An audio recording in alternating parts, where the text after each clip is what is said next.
Hi, I'm Mike Gutfeld with Kimberly Guilfoyle, Juan Williams, Jesse Waters, and she lounges on a dust bunny. Dana Perino, The Five. I get that on my phone now. So Donald Trump nixed the Iran deal, which he said he'd do all along. I am announcing today that the United States will withdraw from the Iran nuclear deal. We will be instituting the highest level of economic sanction. Any nation that helps Iran in its quest for nuclear weapons could also be strongly sanctioned by the United States. America will not be held hostage to nuclear blackmail. Today's action sends a critical message. The United States no longer makes empty threats. When I make promises, I keep them. Now, before that, apparently John Kerry spoke to Iranian leaders about saving the deal. Now, I don't blame the guy. Kerry's legacy is unraveling faster than a mummy on a merry-go-round. His legacy's right up there with New Coke. And the whole point of the Iran deal was legacy. It wasn't security. Before this boneheaded deal, Iran was on the ropes. The economy was headed into North Korean territory, and the place was about as stable as Jim Carrey on a skateboard. Then we threw them a lifeline so the left could have something to write about in their history books. Stupid. We went to negotiate with a bunch of apocalyptic theocrats, and we sent this guy. What's the matter? Katy Perry was booked? One question, did James Taylor strum a little mood music while the mullahs screwed us? So now for Kerry, the Iran deal's like a crappy shack on the vital plot of land, and the new guy, Trump, tore it down. So does this mean war? No. If you think the current president harbors a grudge against Iran, you'd be wrong. He seems willing to talk to just about anyone. The only thing he hates is dumb deals. He'd rather start clean. This is his version of a reset with leverage. Listen. Iran's leaders will naturally say that they refuse to negotiate a new deal. They refuse, and that's fine. I'd probably say the same thing if I was in their position. But the fact is, they are going to want to make a new and lasting deal, one that benefits all of Iran and the Iranian people. When they do, I am ready, willing, and able. Great things can happen for Iran, and great things can happen for the peace and stability that we all want in the Middle East. So that's nice. So for those of you in a panic, remember you felt that way about North Korea, too. Trump's pattern seems to do that to people as he deals with the worst on the planet. As he scratches off ISIS and North Korea, Iran seems next. It's a skill set that history will be kinder to than to John Kerry. All right, Dana, on a scale of 1 being super awesome to 10, which is super awesome, where would you put this speech? I thought it was right up there. All right. Way up there. No, you're going to have to say the whole thing. Super. Yes. Awesome. Here's the other thing. Like, not only did President Trump keep his promise, but remember, we are 18 months into his presidency. Yeah. He gave the people that wanted to keep this deal intact, he gave them a chance to persuade them. He was not persuaded. Not by people here in America, or not by the visitors from Europe that came to visit, and he decided and he wasn't just going to take a little piece out of it. He said, like, we are actually pulling out of the entire thing, and he made his case. Whether he's persuasive enough across the board, I don't know, but it doesn't actually matter. The person who wasn't persuasive enough initially was President Obama. Because he did not decide to have the Senate vote on it as a treaty, that meant that he did it by executive action. If you look at the things that President Obama did under executive action, President Trump has been able to dismantle those quite easily. An exception is Obamacare. Obamacare was passed by the Congress, and it was upheld by the Supreme Court. That has been actually something that has been kind of chip away at it, but it still exists. So President Trump took decisive action, but it was really not that. I don't think it's that unprecedented, given that it was not a treaty. It was a decision President Obama made, and there might be consequences from it. But I think it was a good decision. All right. Jesse, welcome back. Thank you. Much better than kill meat. Trump does this all the time. He creates... You even need to say it. Yes, I just had to do it just because, There comes the mean. Yes. Yes. Isn't this what Trump always says? There's chaos and confusion, but that's his starting point. It's like if you're going to start a deal, it's got to be you shouldn't be the predictable one in this deal. Right. Sometimes tearing up a bad deal is makes you safer. My mother has already texted me now. Not a long one. She said this, I prayed this morning that Trump doesn't withdraw us from the Iran deal. If you choose to support and applaud that decision, I am feeling that it is probably likely that I will need to take a break. You, of course, know that I love you. So, Mom, I will say this. Now that the Obamacare mandate is gone and the Iran nuke deal is gone, probably the presidential library might lose a wing because this legacy now has shrunk pretty quickly. I can't think of a very funny pun, as Greg would like a mummy pun, but it's shrinking and it's shrinking fast. I would say this. You were exactly right in the monologue. They had the sanctions in place and had max leverage and were squeezing them hard. And instead of ratcheting that up, they caved and gave him a sweetheart deal. They gave him billions of dollars in cash, which they used on missiles and terrorism. They were violating the deal. They exceeded the heavy water capacity. The inspections were a joke. They actually let them self-inspect. Could you imagine that? The Iranians self-inspecting. They were banning inspectors from their military sites. Satellite images shows that the military site inside a bunker in a mountain, that's being moved around. They're opening up doors and they're doing some refurbishing there. So that's very suspicious. You know, the Israeli spies smuggled all those documents out of Iran to say the guys lied just to facilitate the deal in the first place. So the entire thing was bad. They let the ballistic missiles stay. They, did really nothing to make sure the deal was enforced. The worst part about it was Ben Rhodes, the national security advisor, bragged about how he sold these lies through the fake news media about how good of a deal it was. Because if you actually put the deal to a Senate vote like a treaty would go, no one would have voted for it because it was so ridiculous. They allowed them to spin centrifuges, 6,000 of them. Yeah. And they have a sunset provision that says they can ramp it up in just a few years. So it's a terrible deal. And like he said, there's still going to be a deal on the table potentially if they make a smart decision. Yeah, and Juan, Chuck Schumer says this was a mistake, but he was one of the people against this deal. Yeah. Right? Right. So, I mean, a little hypocrisy there. He's a ventriloquist. No. I think you're talking politics. And I noticed that everybody who's spoken says the president kept his pledge, that he said he's going to do it, and he did it. So if that's what this is about, well, then I guess you can get your super, you can keep going, right? Super But awesome. if it's about America, well, I don't think I think then you have to go like sad, very sad, very sad, to quote the president. Yes. Because here's the thing. When the president spoke today, he didn't say, oh, yeah, here's a major violation that proves these people are not to be trusted. Nope, couldn't do that. And guess what? You know why he couldn't do that? It's because people like Michael Hayden, Dan Coats, the intelligence community, Dan Coats is his own guy, have said we know of nothing within Iran's actions that would constitute a violation of this deal. That's the same thing he was hearing from his advisors before he got Bolton and Pompeo over at CIA. So this is a victory for Iran because it creates distance between the United States and our European allies. Secondly, it accelerates regional insecurity in the Middle East. It also going to have an impact on global oil supplies. We don't know where that's going to go, could drive up prices. And then finally, it's so funny. In the speech, he says, in 7 years, Iran is going to be free under the terms of this deal to create nuclear weapons. Well, guess what? The Washington Post checked it. They gave him 4 Pinocchios. In other words, no chance, not true. But it doesn't seem to matter. I mean, you always say this is team sport. And if this is about team sport and politics, well, I guess Trump people are going to say great. But if you care about preventing Iran from getting a nuclear weapon, I think you have to say sad.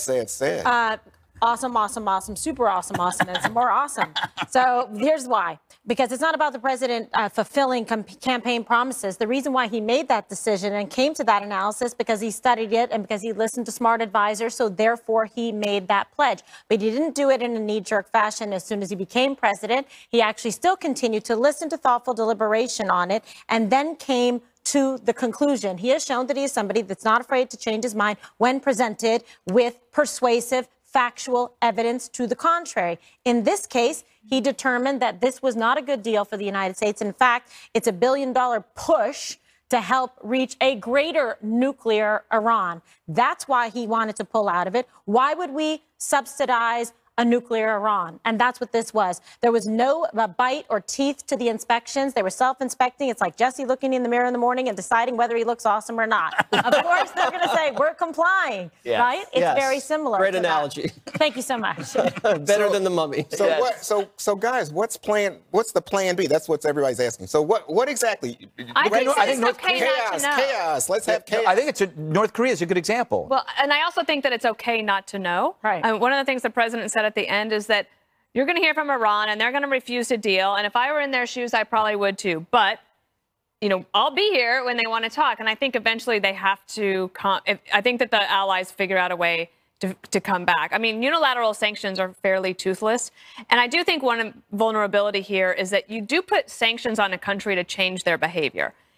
If Iran had not actually done anything to violate the deal, as all of these people had said, then there might be a problem there. But the president was also careful to do something else. He drops in the news in the middle of the speech that Secretary Pompeo has landed in Pyongyang. Right. And that they're working on that deal as well. There's some critics that say, well, why would North Korea want to enter into an agreement with the United States if it shows that it can't keep its word with Iran? I actually think it's a different word. And I think that you also are seeing some really impressive coordination between the president's new national security team of John Bolton and Secretary Pompeo. And okay, thank you. I'm trying to think of the other one, Gina Haspel, who will have her confirmation hearing tomorrow. They're all on the same page. It might not be the page that your opponents want, but there were a lot of opponents to this Iran deal, and it wasn't just Republicans or conservatives. I would say with the North Koreans that they would see that President Trump doesn't want to make a deal for a sake of a deal, like John Kerry did. John Kerry, as a private citizen, discussing sanctions with a foreign power.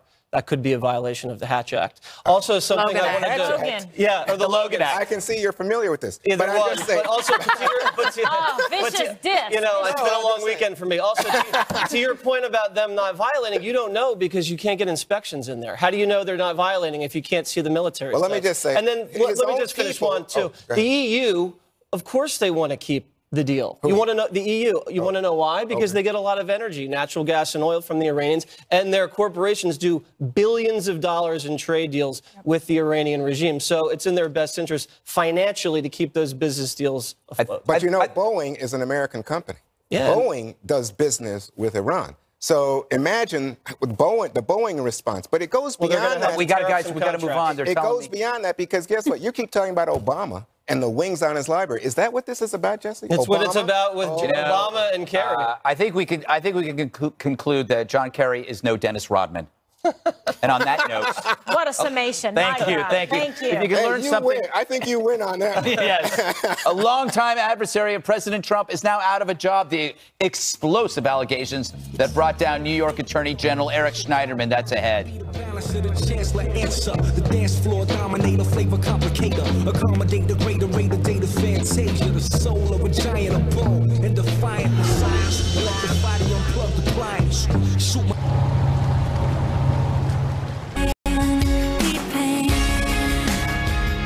Welcome back. We turn now to the explosive new report that led to the resignation of New York's Attorney General Eric Schneiderman. He was a rising star in the Democratic Party and longtime antagonist of President Trump. The Manhattan District Attorney's Office is opening a criminal investigation into accusations that Schneiderman physically abused and threatened 4 women who gave their accounts to The New Yorker.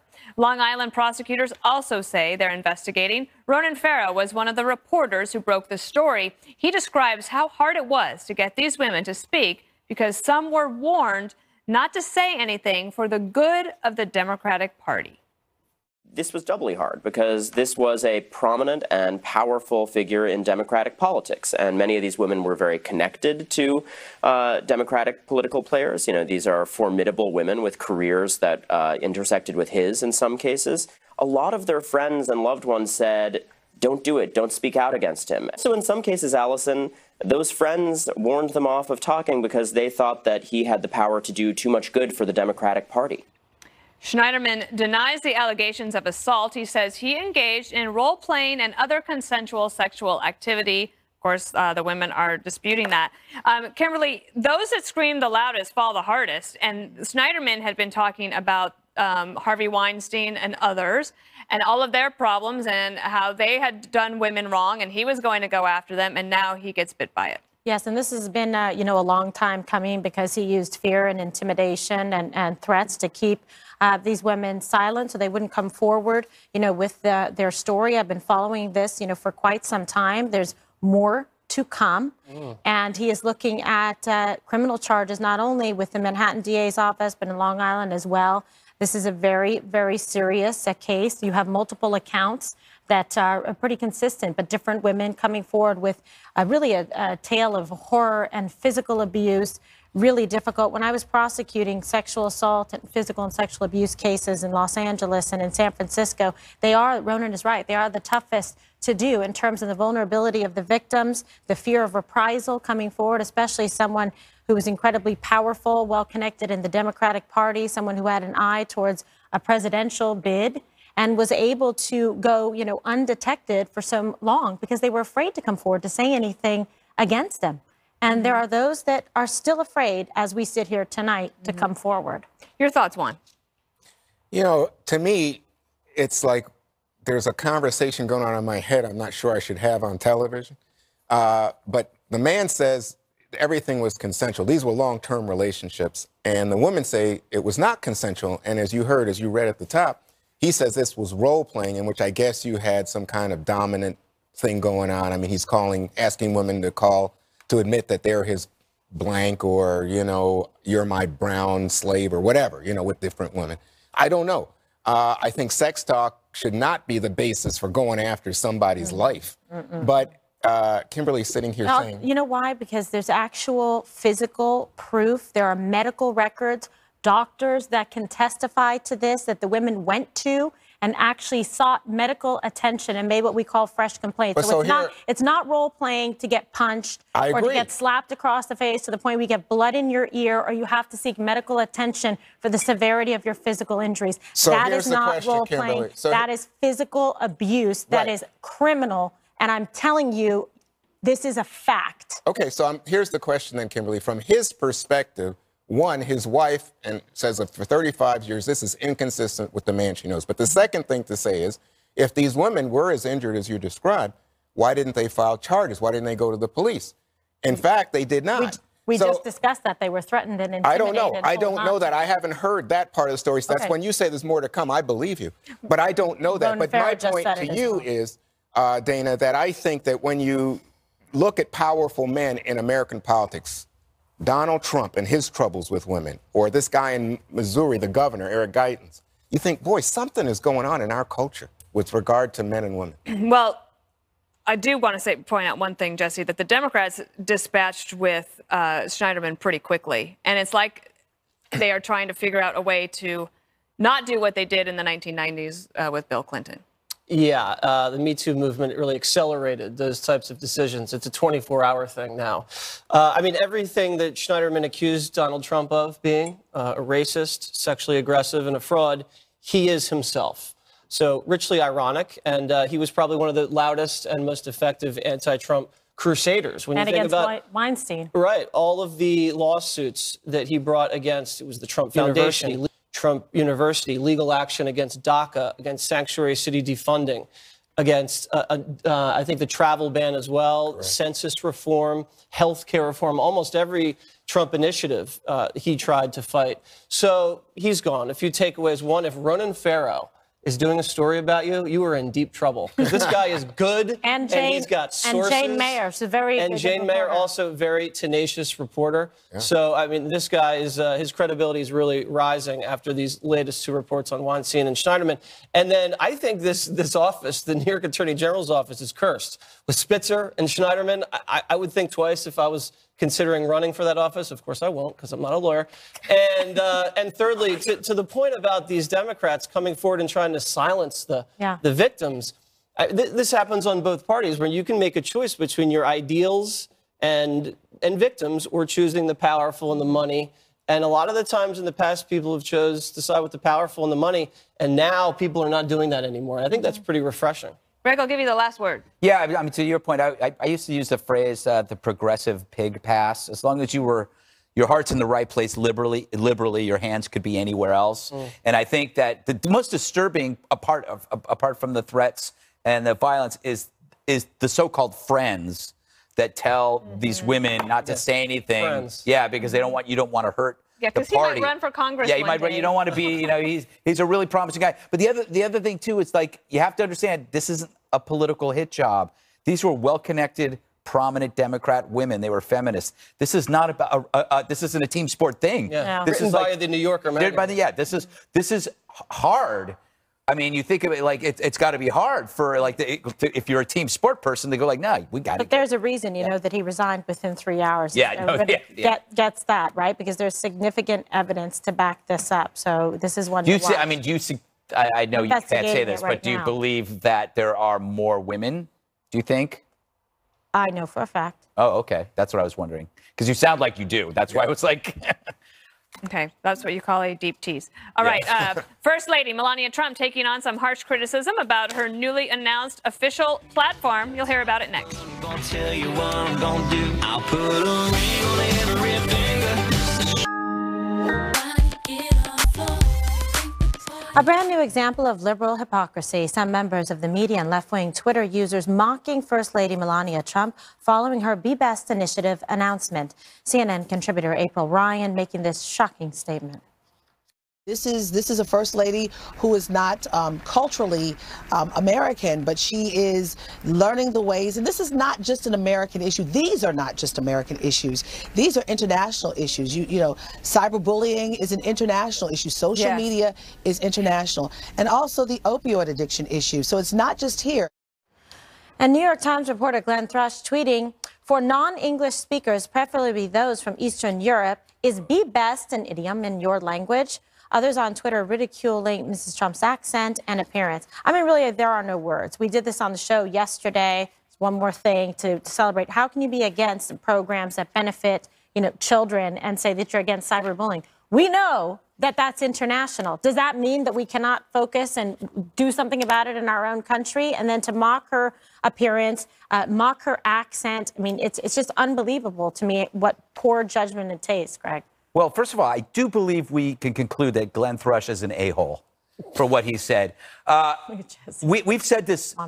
We've said this before. If any one of us was thrust into the political limelight in a foreign country, let's say your spouse became president of Estonia, and you had to go speak before Estonian television, or let's say it's in Russia before millions of Russians, or in the Ukraine, millions of Ukrainians, you would not do nearly as well as she is, because you wouldn't know. She knows what, 3 or 4 languages. None of her critics could do what she does without heavy medication. They also accused her, I saw this on MSNBC at the gym, they accused her of plagiarism, that the Be Best brochure was somehow just like the other one. As if anybody would actually read the previous brochure. Here's a fact. Nobody reads those brochures, period. The only people that reads brochures that have to do with any kind of issue are the people that have to put it together, because they're so mundane and bland.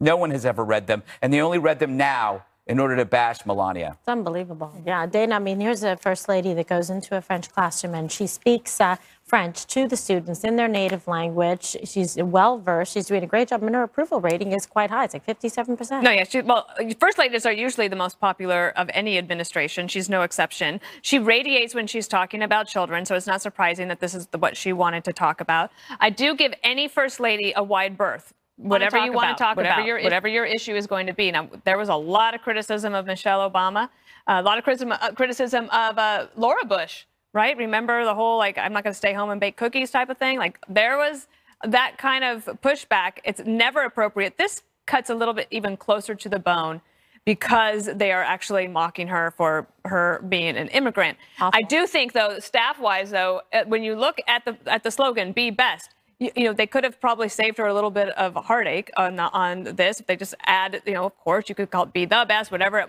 you want it to be. But first ladies can do whatever they want to do. And it does come with some criticism, but it's not widespread. I do think that we have to remember that the people who are being a-holes They're few and far between. I didn't get bleep. No, I just repeated Greg. I'm quoting Greg. No, but you know, But they're few and far between. Like the most people actually adore the first lady, and I think that to make too much, I don't want her to think that people are making too much of this. Right. Just we are. the language. I don't know. I'm quoting him. This is the problem. The fall was from quoting grace America. following this guy. I leave the show for a few days. Jesse is feeling so much better about himself. What has happened to you?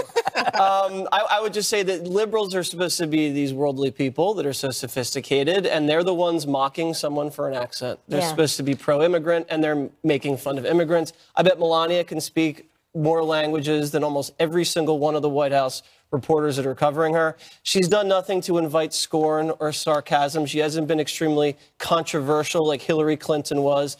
But I do think, you're right. People did make fun of Michelle Obama. Not the garden so much. Yeah, no, but not the let's move thing. The lunches. Now, you remember what those lunches looked like? Those were disgusting. And let the kids have some chips. I mean, I think that was a legitimate criticism. But people use the first ladies as proxies to attack their husbands usually. And that's how it's always been. But I think this is distinctly a little harsher from what I've seen about Melania. Those lunches would definitely not. I mean, those were disgusting lunches. Also, it's also part of a larger context. CNN did a piece on how she's not traveling with her husband. It's all part of a larger attack. It's just an attack. Imagine if they did that, with Michelle Obama. I mean, it's just unbelievable to me. Juan, you agree with this, don't you?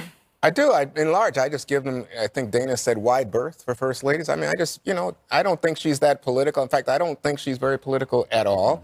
And I think she's been forced into this role. Now, you might say that's criticism. I don't think that's criticism. I just think that's an apt description. I mean, when you talk about copying the brochure, I think that picks up energy, Greg, because remember during the convention, it was said that she used Michelle Obama's speech, I think it was at the convention, or elements of it. But the bigger point of criticism would be, oh my gosh, and this gets back to what you were saying, Jesse, she's a stand-in in a sense for people who don't like her husband. Right. And then you have the husband who's had his own issues with cyberbullying. She's taking up cyberbullying. He does not cyberbully anybody on. Okay. He just hits back on Twitter. Okay, I tell you what. We report, you decide. We have a catchy slogan. Thank you. All right, ahead. Some news that's not going to sit well with the Trump-hating media. Uh-oh. Right back.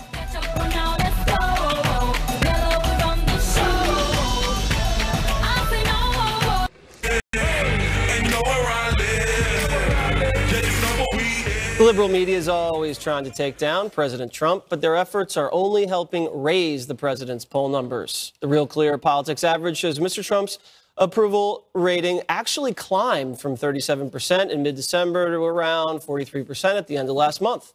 That is a big jump, despite 90% of negative coverage during that approximate time period on the broadcast evening news, tallied by the Media Research Center.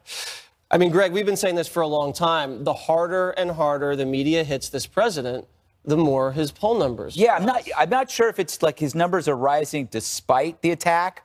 Are the numbers rising because of the attack? Because the over-the-top manic, chasing every possible story about Stormy is like revolting to America. They're like, this guy, Trump, it's physically and mentally impossible for him to be all of these things. It's just it all can't be true. And so I think they start looking at the media as though they're at a carnival sideshow, and they're looking at the two-headed goat. And it's the media that is completely in this hysterical tulip crazed bubble that the Americans are like going, these guys got problems. Do you think that the numbers rising are a result of the negative coverage or despite the negative coverage? I think that it's just based on reality and results, because I was on that 7-day road trip. I went to Houston and then Nashville, met a lot of people, saw a lot of people, watched a lot of local. Like, no one's talking about Washington D.C. Yeah. People are just saying like, okay, like life's a little better. Like we're not. They see the passing information. Oh, like unemployment rate's way down. Oh, they might hear a little bit here and there. One of the things about the broadcast evening news is that the demographic that's watching it, it's really not that big. And it's not that widespread. And there's not that many people that are actually watching it. Most Except for people Fox. now, well, yeah, no, people that watch Fox News, that might be different, right? But this is based on the evening broadcast news. Like, name anybody who can actually, do you know anybody who watches it? Your mom probably does. Yeah, every single night. Yes, she might watch the broadcast. I try to get her to watch I like to Special watch Report, it on, like, on a Saturday, Sunday, because I think it's high quality sometimes, and I can filter out the politics. But I think most people are getting their news and information I don't even know who on the their phones. anchors are anymore. Right. Okay. We So used that's to why know that. we talk about how influential they are. I actually don't think they are that influential. Juan, what do you think? Big numbers for the president. Well, I don't think they're big numbers. I mean, Bigger. they're still, bigger. You're right. You're right. They're bigger. Huge. But still, historically, for a president at this point in his presidency, I think it's the lowest we've ever seen in modern times. Depends what poll. No, I don't think there's any question here. Yeah, it does. His He's actually numbers are doing better. better than His numbers Obama. are certainly better. Like, Yes, and that's I think they're better. undeniable. That's The trend is upward. But I think what you guys are going to have a problem with is that when Democrats were asked, is the country doing good enough in December, it was about 25%. Now, those same Democrats who are not fans of Trump are saying the country's doing good. So I think that this picks up on your sense of reality. You know what? Unemployment's low. I don't think wages are rising and stuff. But most people don't see any big crisis except for the concern about Trump and the Russians. The polls still show that most people think that Mueller's investigation should be allowed to continue. The wages are up, Juan. And Yes. according to the poll, Kimberly, 53% of Americans say the Russian investigation is politically motivated. Because it is, indeed. Yeah, so when you look at actually just a list of accomplishments and you turned out like the blind white noise that you see in the rest of the media where it's 90% negative, just bashing a saturation to just literally like brainwash people into a certain ideology, and you go, whoa, let me put on little like earphones, block it out, noise canceling, and let me look at the facts. The facts are that the tax cuts are working. The facts are that he's working on immigration. He's working hard on the border. He pulled out of the Iran deal. He said no to the crazy Paris Climate Change Accord. All right, we're winning in national security and against ISIS. We're having historic talks as it relates to North Korea and South Korea. You know, he's tough with Iran. He's been tough with Syria, and he stood up for women and children, for genocide that was happening there, and did something about it. And guess what? He's been very tough with Russia as well. So when you look at this across the board, you say, wait a second, this should be reflected in the numbers. And he is doing better with women, with minorities, with Black Americans as well. So that's very positive. It's positive for the country. It's positive for all of us. It's positive for families thinking about how they're going to support and educate and feed their family members. Can I just jump in and say he's not doing better with black folks. He's not doing better with women. yes, he He's is. not doing I think he doubled the Yes, he approval of is. Black Americans. No, he did and we not. attribute that to the Kanye bump. Oh my God. Juan, this we is gotta madness. go. This is madness. Cheerleading controversy up next.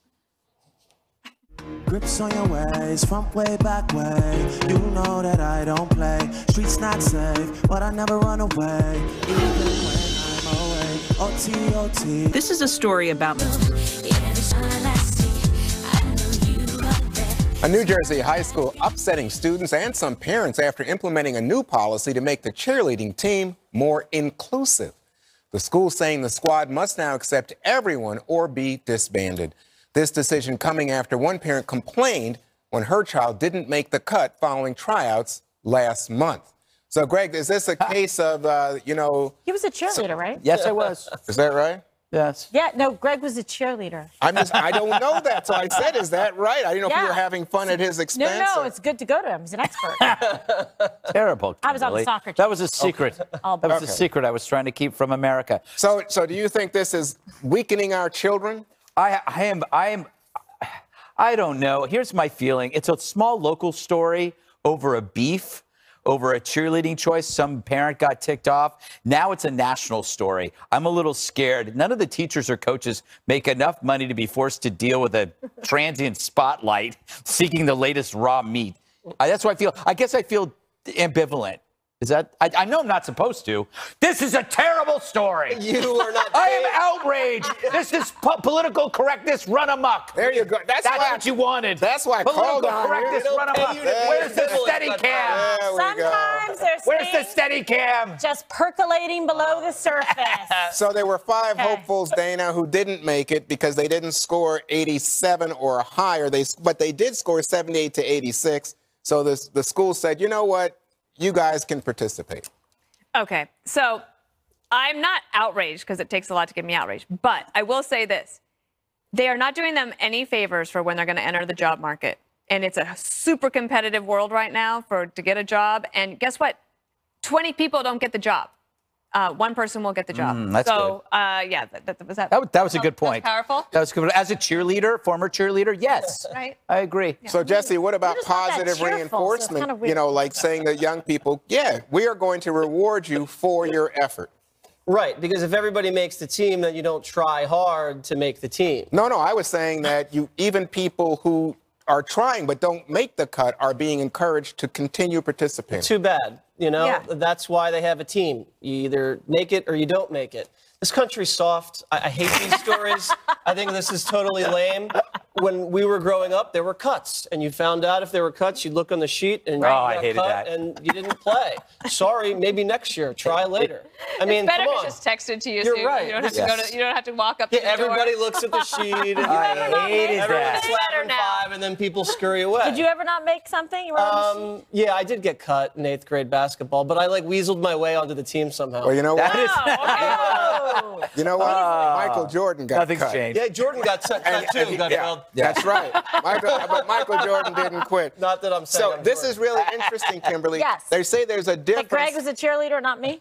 Well, I love that. I bet you could have been if you wanted to be. Okay. But I'm saying there's a difference apparently between dance and art for cheerleading and then people who are acrobatic cheerleaders. This is so true. And the question Juan's then is getting in the weeds. who gets points and who doesn't get points? And I'm saying it doesn't make a big difference to me. Well, sometimes, I know a lot about this. So what happens is sometimes you can we used to have at my school, we had song girls, and then we had the cheerleaders, and the cheerleaders would do more of the acrobatic, the rough and tumble, the loud ones, and then the song girls did more of the dance routines and stuff like that. So it was kind of separate and distinct. So, but you also have to be in very good physical shape to be able to do this. There's a lot of the pyramid stuff, and you can fall, and they do flips and everything. So it's not the easiest thing. It's kind of like being a fireman. You've got to be in shape to be able to do it. What? Isn't cheerleading sexist? What? I mean, this is the whole thing. So, what are liberals doing here? They're forcing their young girls. Wait a to minute. How do you participate know that this in a principle is a sexist liberal? sport? No, it's Oh, not. come on. I don't know where he went with that. But I just want to say this. We shouldn't have cheerleading. It's sexist. When I was in second grade, right, there was no girls team for soccer. So my mom convinced the coach to give me a tryout, and she said, "Listen, if she's good enough and she's as good as whatever any of the guys playing, then put her on the team. And if she's not, cut her." And I made the team. And then my friend Karen Hurst did. And I liked that because it taught me rely on yourself, practice, work hard, and do it. And then eventually they had a girls team. Do you remember on the Brady Bunch when Peter Brady became a sunflower, which was the Girl Scouts, and then Marsha Brady joined the Boy Scouts? That was in the early 70s. How old are you? The Brady Bunch. How old are explains you? everything. Brady Bunch explains everything. All your references are from the early 70s. Well, I just want to say to Kimberly, you belong at the top of the team. Thank you. One more thing up next. Sure. This did you.